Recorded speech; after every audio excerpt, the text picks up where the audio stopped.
Matur ingkang ginantu paturmatan Kanjeng Pangeran Sedya Bathara sugeng katur dumateng Rama Priya Mustika salam katur Mas Hendra Suharno lan ugi para guru saya yang hadir pada malam hari ini ada Pak Sindung, ada Pak Redi Priambodo dan ada Romo Gunawan Sumodiningrat dan juga adik-adik saya yang hadir pada malam hari ini.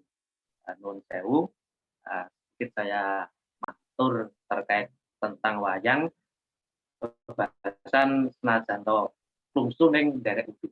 Mungkin bisa dibantu untuk penayangan slide.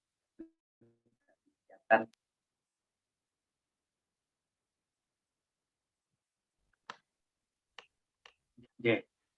Gambar pertama ini adalah gambar tatanan panggungan wayang di mana diambil pada malam Sabtu kemarin oleh Paguyuban Dalang Muda Sukro Kasih Yogyakarta yang kebetulan Ketua Sukro Kasih juga hadir pada malam hari ini yaitu Ki Gondo Suharno. Lalu ini adalah gambar ketika saya mayang kancil. Tadi belum ada yang menyebutkan bahwasanya di Jakarta. Di Jakarta juga ada khasanah wayang kancil, wayang tentang cerita fabel atau saya Faisal Nurdin, STP Sarjana Teknologi Pertanian, tapi karena banyak kecimpung di budaya lalu sama teman-teman itu dipeleset ke Sarjana Teknologi Perdalangan, Sarjana Teknologi Permantenan, Per-MC-an dan sebagainya. Jadi monggo itu sebagai wujud katresnan teman-teman. Terkait dengan wayang, pergelaran wayang itu tidak akan lepas dari panggungan wayang. Panggungan wayang adalah tempat atau penataan tempat yang digunakan untuk pergelaran, di mana di situ nanti akan membutuhkan ada gawangan kelir, ada gebok atau batang pisang, simpingan itu wayang yang dijajar kanan kiri itu. Lalu kendogo, nah kendogo ini adalah kotak wayang, tapi biasanya teman-teman lebih familiar ketika menyebutnya kotak wayang. Ada namanya sendiri ya, dan tutupnya. Yang lebih familiar disebut kotak wayang dan tutup wayang. Selain itu juga ada perangkat gamelan yang digunakan untuk mengiringi wayang secara klasik. Untuk penataan ini memang ada ukuran-ukuran tertentu atau kaidah-kaidah tertentu. Yang kaidah-kaidah itu harus dipenuhi sehingga ketika dalang itu mayang itu menjadi lebih nyaman. Next. Terkait dengan wayang. Untuk Ngayogyakarta yang klasik, gawangan kelir itu ukurannya dapat dikatakan pendek, ya. Antara 4,5 sampai dengan 5 meter. Sehingga ketika kelir itu dijereng, lalu ada kayon atau gunungan di kanan kiri, itu sudah menjadi ruang gerak bagi wayang. Dan simpingan atau wayang yang dijajar kanan kiri menghadap membelakangi kelir itu yang disebut simpingan, ini berada di luar jagatan. Jagatan adalah ruang gerak bagi wayang yang dalam gambar itu dibatasi oleh dua gunungan kanan dan kiri. Sesungguhnya untuk Surakarta sendiri sama, karena kebetulan saya pernah ke Keraton Surakarta dan kebetulan juga ada pergelaran wayang di sana, di Tinggil Keraton Surakarta. Di sana gawangan kelir juga sama seperti ini dan tatanan simpingan juga di luar dari kelir atau gawangan wayang itu. Dan ketika saya nyuwun keterangan kepada Gusti Puger, beliau mengatakan bahasanya ya wayang urip iki sing nang jero jagatan, sing diubah. Sing ora nang jero jagatan simpingan ki wayang sing kabeh. Next. Oke. Lanjut. Nah, penataan simpingan ini perlu keahlian khusus karena wayang ditancepke di tebok tapi tidak ada sandarannya. Dan bagi penyimping ini harus mengurutkan wayang dari yang paling gede, paling besar hingga yang paling kecil. Yang paling besar itu ada di ujung tebok simpingan, lalu yang paling kecil itu nanti di tepi jagatan. Kecuali besar kecilnya wayang juga diperhatikan wayang ini masuk ke simpingan kiwa ataupun masuk simpingan tangan. Juga terkait dengan atribut busana wayang yang dipergunakan. ketika penyimping ini sudah mahir, sudah ahli dalam nyimping, simpingan ini akan terlihat lurus, tidak ngombak, tidak berancoh. Artinya bahu dari wayang itu akan tersusun tersusun dengan sangat rapi, dan wayangnya jika dilihat dari samping juga tidak ngombak tatanannya. Ini memang perlu keahlian khusus. Gambar ini saya ambil pada tahun 2011 di Kagungan Dalem, Bangsal Sri Manganti, Keraton Ngayogyakarta Hadiningrat. Ketika itu saya kadahuan untuk mayang di Kagungan Dalem Sri Manganti, dan ini adalah proses ketika penataan wayang yang akan digunakan untuk mayang nanti. Ini adalah penataan simpingan tengen atau simpingan kanan yang sedang dilakukan, dan yang jauh di sana itu adalah penataan simpingan kiwo. Jadi setelah kayon sudah kelir sudah terbentang, lalu box sudah ditata sedemikian rupa, setidaknya di bawah sedikit dari bahu dalang, lalu baru ditata simpingan. Next, lanjut. Y. Jika penataan panggungan ini tepat sesuai dengan kaidah, maka dalang ketika mayang itu akan nyaman. Di sini terlihat bahwasanya tatanan debok atau batang pisang itu ada sedikit di bawah bahu dalang, sehingga sitenan atau palemahan atau bumi yang digambarkan dengan garis merah atau bagian yang merah di bawah kelir itu adalah setinggi bahu dalang. Itu dalang ketika mayang itu akan lebih nyaman karena tidak ngerangsang ataupun kecendean. Nah, ini kaidah-kaidah yang harus disesuaikan juga dengan postur bagi si dalang yang akan mayang. Dan untuk Klesikle Yogyakarta, terutama yang digelar di Kagungan Dalem Keraton Kasultanan Ngayogyakarta, itu kayon hanya menggunakan satu, tapi perkembangannya di luar keraton kayon bisa beberapa macam dan juga beberapa kreasi yang dibuat oleh teman-teman. Tapi kalau di Keraton Ngayogyakarta, karena sebagai pelestarian untuk pagelaran wayang, kayon yang digunakan hanya satu. Lanjut. Y. Pemasangan blencong. Blencong itu adalah sumber cahaya, sehingga akan menimbulkan efek bayang-bayang. Oleh karena itu disebut wayang karena ada bayang-bayangnya. Jika pemasangan blencong itu tepat, maka efek bayang-bayang yang ditimbulkan, yang dapat ditangkap oleh kelir itu juga akan lebih bagus. Nah, disitulah keindahan dari tatahan wayang itu bisa terlihat dengan jelas. Bahkan ketika paguyuban dalam Muda Suprokasih itu ataupun pagelaran-pagelaran wayang yang digelar di pendopo atau tempat-tempat yang bawiro, itu dapat dikatakan ada komunitas wingking kelir atau yang penikmat-penikmat yang ada di belakang kelir menyaksikan bagaimana bayang-bayang itu menjadi hidup karena adanya sumber cahaya dari blencong. Dalam khasanah rumah Jawa itu ada namanya tempat namanya Pringgitan. Pringgitan itu adalah tempat di antara Dalem Ageng dan juga pendopo. Pendopo adalah bagian paling luar, lalu sisi ke dalam ada Pringgitan. Nah, di belakang Pringgitan atau lebih dalam lagi adalah Dalem.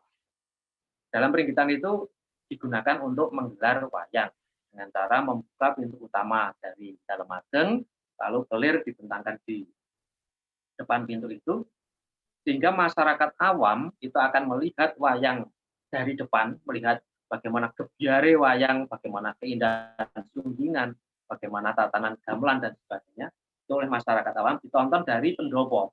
Sedangkan tamu-tamu VIP, tamu-tamu khusus, itu akan menonton dari Dalem Ageng melihat bayang-bayangnya. Itu konsep rumah dengan ada konsep Pringgitan. Tapi karena sekarang terbatas lahan dan juga dana, rumah-rumah sekarang jarang yang memakai Pringgitan.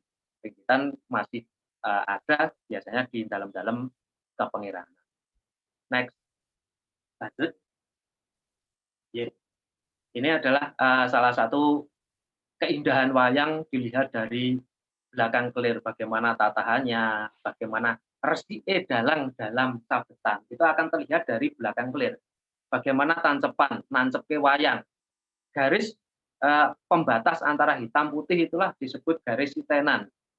Ketika wayang le nancepke pas sitenan, di sitenan, nah wayang akan seperti ngambah bumi, tapi kalau di atas sitenan wayangnya kaya mabur. Nek di bawah sitenan kaya ambles bumi, kaya keceblok nang lemah dan sebagainya. Nah itulah, eee, yang dicermati oleh komunitas wingking kelir itu bagaimana keindahan bayang-bayang wayang yang bisa diserap oleh kelir yang dicerewet. Lanjut, nggih, sipating dalang, sipating dalang. Ini gambar ini saya ambil ketika saya kadhawuhan mayang di paguyuban Dalang Muda Suprokasih Yogyakarta bertempat di Pendopo Kundo Kabudayan Daerah Istimewa Yogyakarta. Ketika itu dengan lampahan eh, Banjaran Ontorjo. Sipating dalang. Next, lanjut. Yeah. Dalang harus memiliki sifat ganda, gendung, gending, gendeng, dan gendeng. Gandang itu lantang, artinya dalam berbicara ya lantang, los, itu bagaimana dia mengolah suaranya, bagaimana dia menjaga sikap, kewibawaannya, dan sebagainya. Gendung, gendung adalah percaya diri, bahwasanya ketika dipatah atau didapuk, diminta untuk mendalang, ya harus percaya diri sepenuhnya. Bagaimana piwulang dari Karto Dalem Sultan Hamengkubuwono kapisan nyawiji greget sengguh ora mingkuh. Sengguh itulah percaya diri. Gending, gending itu mengetahui tentang ulah budaya dan seni. Antara lain tentang ulah karawitan, ulah suara, bagaimana mengolah suara, menyuarakan tokoh satu dengan yang lainnya dan sebagainya. Sastra jelas karena sekarang juga harus belajar tentang kebahasaan. Tata sungging antara lain bagaimana wayang itu satu dengan yang lainnya, bedane nggon apa dan sebagainya, harus tahu. Tari, nah ketika mengetahui tentang tari, nanti akan ketika ngobahke wayang itu sudah memiliki gambaran iki arep tak obahke kaya ngopo, mau saya gerakan seperti apa. Drama, jelas karena untuk membangun adegan dan sebagainya. Tata krama ini tidak boleh ditinggalkan dan lain sebagainya. Karena ada yang mengatakan bahwasanya wayang itu adalah tontonan yang penuh dengan tuntunan, penuh dengan tatanan sehingga menjadi gambaran dari tontonan, tatanan, tuntunan. Gendeng, gendeng artinya menutupi atau mengayomi. Dalang itu adalah seorang pemimpin, jadi dia harus ngayomi, harus nutupi anak buahnya. Jangan sampai ketika ada hal yang salah itu malah diungkap dan sebagainya hanya sekedar untuk mencari mencari mencari guyu dan sebagainya. Guru saya dulu di Habirandro mengatakan, ya, saya adalah salah satu lulusan dari Habirandro, sekolah pedalangan yang dingendikake Romo Priyo Mustiko tadi pada tahun 9495. Gendeng harus ngayomi, harus nutupi, baik nutupi kekurangan diri, nutupi kekurangane kanca, nutupi kekurangane sing duwe omah, nutupi kekurangane sing dawuh dan sebagainya. Lalu gendeng jelas dalang itu ngomong dhewe disauri dhewe. Tapi dalam hal ini artinya adalah nukmo. Nukmo itu bagaimana si dalang itu dipinjam sebagai tokoh Semar, dipinjam sebagai tokoh Dwarawati, Kresna, dipinjam sebagai tokoh Arjuna dan sebagainya, sehingga ketika membawakan tokoh-tokoh itu yang tampil adalah tokoh-tokoh itu, bukan dalang. Sok kala mangsa ketika nyekel Baladewa, Pak. Nyekel Baladewa, saking emosine sing nesu dudu Baladewa, yang marah bukan Baladewa tapi dalangnya. sering terjadi. Lanjut. Ye. Sangune wong mayang. Dalam hal ini saya bedakan antara wong mayang dan dalang. Karena dulu ketika saya masuk atau mendaftar di Habirando itu ditanya oleh kepala sekolah Habirando ketika itu, Romo Cipto Sangkono, "Nak, panjenengan teko mrene iki arep ngopo? Anda kesini mau ngapain?" Loh, saya bingung ketika itu.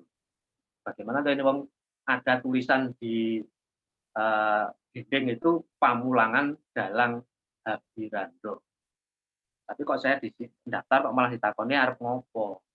Lalu saya jawab ketika itu, "Pak, saya kesini pengen daftar, belajar, saya kepengen tahu carane wong mayang niku pripun. Bagaimana caranya orang mayang. Oh ya nek ngono tak tompo." Kalau begitu saya terima. Tapi kalau Anda menjawab kepengen dadi dalang, saya tolak. Saya heran ketika itu karena memang, siswa Habirando itu sedikit sekali ana sing arep daftar ketika arep diwangsuli menapa, pengen dadi dalang malah ditolak. Setelah berjalannya waktu barulah saya tahu bahwasanya dalang itu adalah predikat yang diberikan oleh masyarakat. Dalang adalah predikat yang diberikan oleh masyarakat. Belum tentu lulusan dari, Habirando, lulusan dari, menapa, sekolah pedalangan dan sebagainya ketika lulus menjadi dalang, enggak. Tapi ketika masyarakat itu mengakui sebagai dalang, ialah dalang. Nah, oleh karena itu di sini saya, menulis tentang sangune wong mayang. Lanjut, sangune wong mayang itu ada kondro, ada carita, janturan, Antawedono, itu semua, terkait dengan, sisi kebahasaan. Bagaimana ngandake, bagaimana nyaritake. Janturan itu adalah ketika ngandake, nyaritake, tapi diiringi dengan, gamelan atau gending. Sedangkan Antawedono itu adalah, bagaimana dalang itu memilah-milah antara suara tokoh satu dengan yang lainnya, itu Antawedono. Lalu cepengan dan sabetan itu adalah bagaimana, dalang prigel, ahli atau apa ya, dalam menggerakkan menggerakkan dari wayang itu sehingga dari yang 2 dimensi untuk wayang kulit, 3 dimensi untuk wayang golek, itu wayang bisa terlihat hidup. Bagaimana wayang yang, seperti itu wayangnya ketok ambegan. Piye carane wayang terlihat bernafas, bagaimana caranya wayang itu terlihat, mentreleng mripate, plotot gitu. Nah itu dengan dodogan dan kepraan itu, eee, untuk menghidupkan suasana dan juga sebagai kode kepada konco karawitan. Tulukan, lagun, odo-odo itu dapat dikatakan tentang lagu nggih, lagune si dalang, bagaimana menghidupkan suasana dengan lagu, terhadap sebuah adegan. Lalu gending, yaitu bagaimana, dalang menguasai gending yang digunakan dalam persiapan. Next, oke. Nah, ini dodokan dan kepraan, itu ada berbagai macam di nah, di gambar itu terlihat bahwasanya di ujung dari kotak itu ada centelan hitam, bawahnya ada seperti kayu, nah itu adalah keprak dan dumpal. Sedangkan di sisi tangan kiri itu memegang seperti kayu itu namanya cempolo atau pelatukan. Lanjut. Dodokan itu ada pelatukan atau cempolo terbuat dari itu piranti terbuat dari kayu keras, macam ragamnya. Itu suara yang dihasilkan ada netek, ada netek, ada melatuk, ada geter, ada banyu tumetes. Geter umpamanya semacam suara ini. Nah, ini suara suara geter, netek, banyu tumetes. Nah, ini disesuaikan dengan kebutuhan untuk membangun suasana, memberikan sasmito ataupun tondo. Oke, next. Keprak. Keprak ini kaitannya adalah keprak, dumpal, dan cempolo gapit. Keprak ini nanti dimainkan dengan kaki kanan dari si dalang. Keprak dibuat dari plat besi, bisa 1 atau 2 lembar. Sedangkan dumpal itu landasan bagi keprak, itu dibuat dari kayu, ukurannya dapat lebih lebar dari keprak. Sedangkan cempolo gapit itu dibuat dari kayu bisa ataupun dari logam yang dipukul. Dulu ketika saya belajar di Habirandro pernah merasakan keprak dengan 2 lembar dan cempolo gapit itu dari kayu galih asem. Sehingga ketika dijepit di jempol kaki kanan itu terasa dingin tapi mempunyai sifat keras ketika ngantem atau dijejakke ke keprak. Fungsinya untuk membangun suasana dan juga mengendalikan wiromo gongso atau irama dari karamita. Lanjut. Ya, struktur pagelaran. Struktur pagelaran. Lanjut. Nah, di struktur pagelaran untuk Gagrag Ngayuk Yogyakarta Hadiningrat itu yang pernah saya terima ketika saya belajar di Habirandro, itu ada 7 jejeran atau 7 adegan, di mana goro-goro itu di luar dari jejeran. Jadi ada jejer 1, jejer 2, jejer 3, jejer 4, jejer 5, jejer 6, jejer 7. Nah, jejer 1 antara lain ada Pasewakan, lalu Kondur Ngedaton. Nah, di Kondur Ngedaton ini tadi yang dikatakan Mas Gonto Suharno ada golek pamedhak sebagai pengganti dari limbuan. Karena di Yogyakarta tidak ada limbuan secara khusus. Lalu ada Paseban Jawi, ada Budalan. Jika ada perang yang dengan menggunakan barisan itu namanya perang ampyak, tapi kalau perang ada tamu itu namanya perang kembang. Nah, disinilah bedanya antara Surakarta dan Yogyakarta. Kalau Surakarta itu perang kembang itu perang di setelah goro-goro, tapi kalau di Yogyakarta perang kembang itu malah di awal. Lalu yang jejer 2 sama, ada Pasewakan, Budalan, dan jika ada perang namanya perang gagal. Jika ada perang namanya perang gagal. Di jejer 3 biasanya karena kurangnya waktu, lalu jejer 3 itu cuma di gerbo atau dibuat strat atau dibuat geladakan namanya. Jika ada perang itu namanya perang antep. Ya, belum saya tulis di situ perang antep. Lalu adegan goro-goro. Ini adalah pembabakan pergantian waktu. Jejer 1, 2, dan 3 itu ada di paket 6. Hasanahnya paket 6 itu terkait dengan karawitan. Lalu goro-goro itu masuk ke paket songo, tapi gending-gendingnya bebas. Lalu masuk ke jejer 4. Jejer 4 jika ada perang itu namanya perang begal. Jejer 5 jika ada perang namanya perang tandang. Dan di jejer 6 jika ada perang namanya perang bubuh.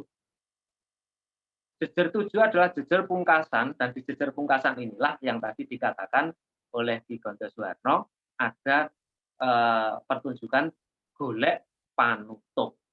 Golek panutup. Nggih. Tandhaipun, next. Nah, limbuan dan goro-goro. Limbuan dan goro-goro. Limbuan dan goro-goro, kalau di Yogyakarta tidak ada limbuan tapi ada goro-goro. Next. Lanjut. Pagelaran Ngayuk Yogyakarta klasik itu tanpa limbuan secara khusus. Jika ada limbuan, biasanya itu masuk dalam jejeran atau adegan.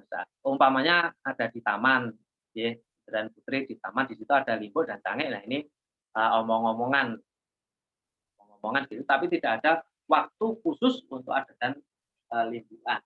Ini yang saya aturkan adalah dari sisi klasik. Sedangkan untuk goro-goro ada secara khusus untuk gaya Yogyakarta. Namun dalam lakon-lakon tertentu malah tanpa goro-goro. Misal lakon-lakon dalam Perang Barutayuda. Karena apa? Karena Ponokawan itu sudah sejak sore sudah teng brudus keluar masuk di setiap adegan. Next. Yeah. Nah, ini tadi yang dikatakan atau dingendikake Ki Gondho Suwarno tentang golek pamedhak. Jadi wayang golek ketika kondur ngedaton sebagai pengganti dari Limbukan kalau gaya Surakarta, tapi di Yogyakarta ada wayang golek pamedhak, golekan atau wayang golek pada waktu sore hari setelah, jejeran kondur ngedaton jejer pertama. Jadi dengan wayang golek pamedhak. Sedangkan di, akhir atau jejer 7 itu nanti juga ada golek panutup. Lanjut. Nah, sesaji wayangan pada umumnya seperti ini, tapi yang lebih baku biasanya adalah, pisang sanggan dan jajan pasar, ya gitu. Ini agak cakep kemarin yang dipergelarkan oleh teman-teman dari Paguyuban Dalang Muda Suprokasih terkait dengan sesaji wayangan, di mana sesungguhnya ini adalah simbolisasi dari doa untuk keselamatan semuanya. Lanjut. Nah, ini ada sesaji khusus untuk lakon-lakon tertentu. Kebetulan pada tahun lalu Paguyuban Dalang Muda Suprokasih Yogyakarta mempergelarkan lampahan seri Barutayuda, dan ini adalah seri Duryudono Gugur yang ngasto kemarin Ki Gondho Suwarno, dan kita mempergelarkan atau ngerakit sajen khusus dengan kepala kerbau yang ada di sisi belakang itu dan sesaji-saji yang lain sebagai kelengkapannya. Next. Matur nuwun dari saya mungkin itu. Mungkin bisa kembali ke saya akan pengen ngaturke bagaimana toh wujud cempolo itu, bagaimana toh wujud keprak itu. Di sini saya membawa sebentuk alat yang digunakan oleh dalang yang dinamakan platukan atau cempolo. Cempolo ini gede, ini ya sekitar sak lengan lah, sak lengan, sak dedeman. Ini digunakan untuk dodok kotak, digunakan dengan tangan kiri, sehingga bisa terdengar suara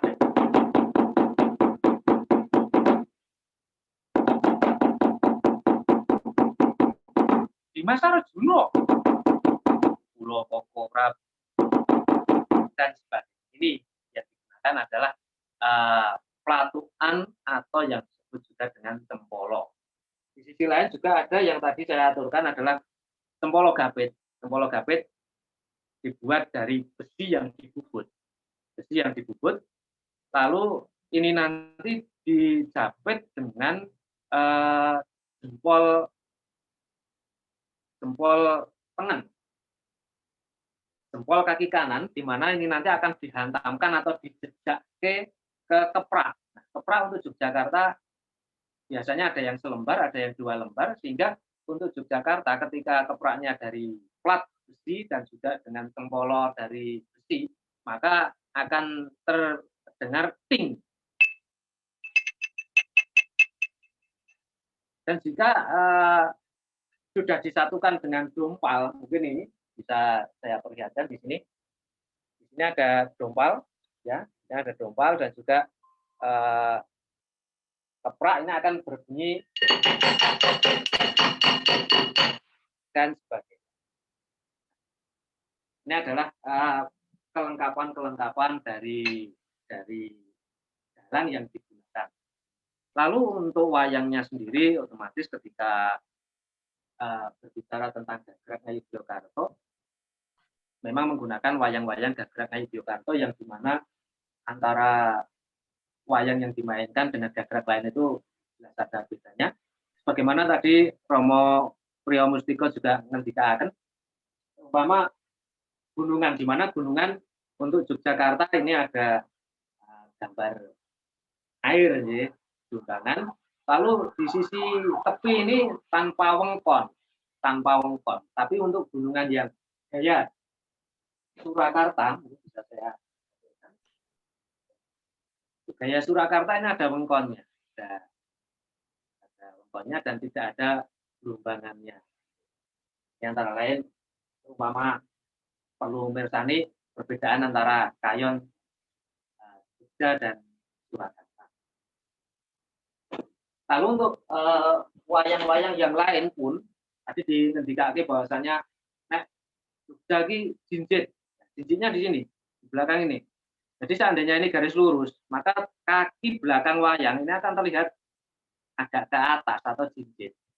Dan banyak sekali perbedaan-perbedaan dari wayang yang digunakan, terutama untuk yang gagrag Yogyakarta. Seumpama ini adalah tokoh dari Gatotkaca. Tokoh Gatotkaca untuk Yogyakarta, tokoh-tokoh dengan menopo mata telengan seperti ini, mata telengan gini. Ini kumis untuk Yogyakarta ini digambar. Tapi kalau yang untuk Surakarta biasanya dibrudir atau ditisik gitu, tidak terlihat seperti rambut, tapi untuk Yogyakarta ini digambar. Dan banyak sekali perbedaan-perbedaan yang lain. Umpama untuk wayang yang dengan moto gabahan, matanya seperti gabah. Kalau di Yogyakarta manik dari mata itu akan dilukis atau digambar di ujung atau di atas. Tapi kalau di Surakarta itu tengah, jadi ada garis tengah. Antara lain perbedaan-perbedaan yang sesungguhnya tampak nyata dari wayang yang digunakan untuk pergelaran wayang gagrag Yogyakarta. Nah, sesungguhnya jika tadi ada yang menanyakan kenapa kok banyak yang memilih wayang Surakarta, padahal dalang Yogyakarta. Saya kira hanya satu dua saja, karena sekarang teman-teman dalang muda di Yogyakarta itu cenderung bagaimana berkreasi mengembangkan dari bentuk Yogyakarta itu sendiri. Ya, itu kira-kira yang saya sampaikan terkait dengan wayang gagrag Ngayuk Yogyakarta. Terus.